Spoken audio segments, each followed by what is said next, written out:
Hello Virgo, thanks for joining me again. It's May 2017, Dadhichi here from astrology.com.au, and your ruling planet's still retrograde, Mercury, but only until the 4th, which is good news for you, especially if you feel as if things have been going in a somewhat reverse motion.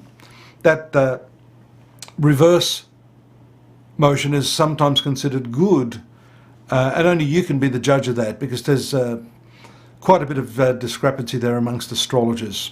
Mercury rules not only your sun sign, but the sign of Gemini, which has to do with your professional activities. So what's the deal? I'd love you to give me some feedback on this, because I need to research this stuff as well. It is one of the astrological principles that is misunderstood. It has many different views by astrologers. Mercury for you has been retrograde the last couple of weeks. It's in your 8th house, not a great position. It goes forward on the 4th. It then makes a very powerful and probably unstable contact. It's in contact now with Uranus, but it's going to cross over that and then move into the sign of Taurus, which is your 9th house.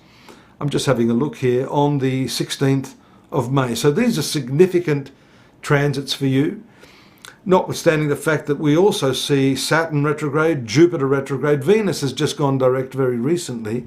That's also now moved into your 8th house. So 3 planets currently there in your zone of shared resources. So this basically means money, the way you use other people's money. This has to do with loans, bank loans.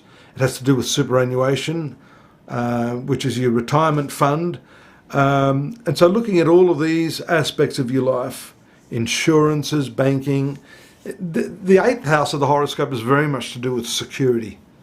And when the planets are retrograde, we see that that security can be undermined, or there's a fear associated with that.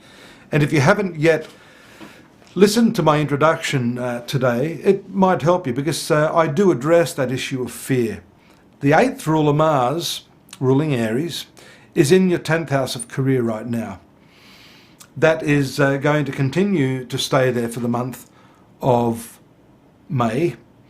It is very powerful in the 10th house, by the way, Virgo. It gives you the drive and the initiative to achieve what it is you want in your 10th house. But having Gemini there, the duplicitous sign, can show that you're driven maybe and splitting your energies in 2 directions right now. So you have to be very clear on what you want. And unfortunately, while Mercury is retrograde, you may be having one thought but making a different decision.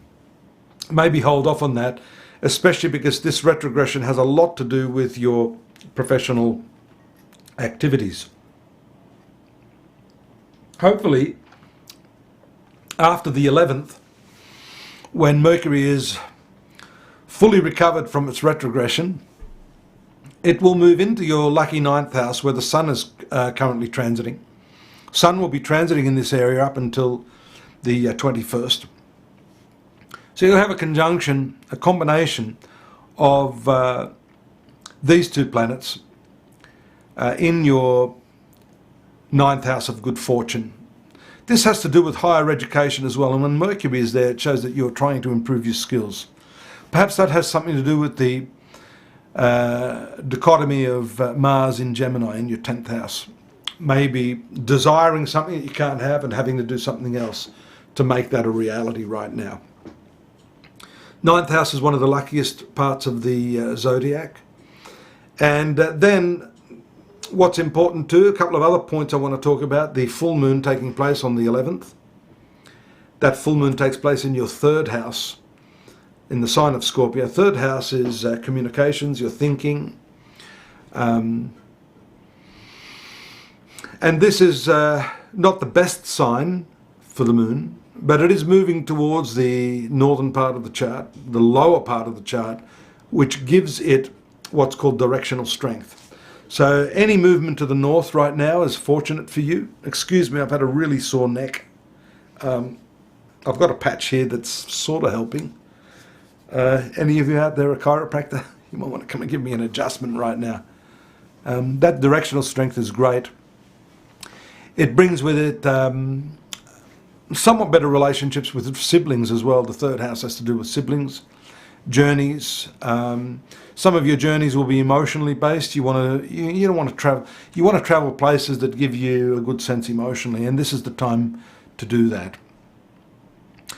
The other end of that spectrum is the 26th of May, where the new moon takes place in Gemini. Now, it's probably a little late in the month, but we have been talking about this part of your horoscope relating to your work activities. And the new moon there is excellent. That's the 26th. So, when we're talking about the drive you have to achieve something professionally, the new moon, wherever it occurs, normally signifies that the change or the new opportunities will take place there. And being in your 10th house of profession, it is likely many of you in the next couple of months will start something new. If you're not going to take on a new job or a new position, which is quite likely with Mars there, then the new moon shows that you'll change the way you do things. So this is a very fortuitous omen, and one that I think is going to bring you a lot of satisfaction. Venus in your 8th house, we should talk a little bit before I leave on the relationship side of things. Venus is your planet of love.